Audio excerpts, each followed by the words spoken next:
পরীক্ষার আগের দিন আমার ফ্রেন্ড যা করে। ব্যাস, আর এই একটা চ্যাপ্টার বাকি, এটা হয়ে গেলে সব হয়ে যাবে। এবারে তো আমি টপার হবই, কি মজা।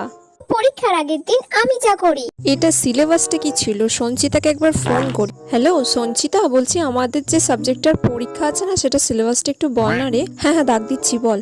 এক্সাম তো কাল সকাল 10টা থেকে, কিন্তু এখন তো রাত বাজে 11টা। একটু ফোনটা আগে ভালো করে ঘেঁটে নিই, তারপর আমি ভালো করে পড়তে শুরু করব।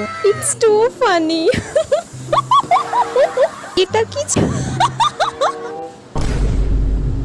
বাবা, রাত 3টে বেজে গেল, তাড়াতাড়ি পড়তে হবে, এখনো সব বাকি। উফ বাবা, এবার আমার কি ঘুম পাচ্ছে। সারাদিনে তো কিছু কাজ করি না, মোষের মতো ঘুমানো আর খাওয়া ছাড়া। আগে আমি একটু ঘুমিয়ে নিই, তারপর ভালো করে পড়বো।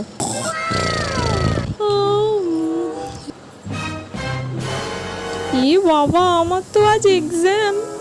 সকাল 7টা বেজে গেল, এবার আমি কি করবো?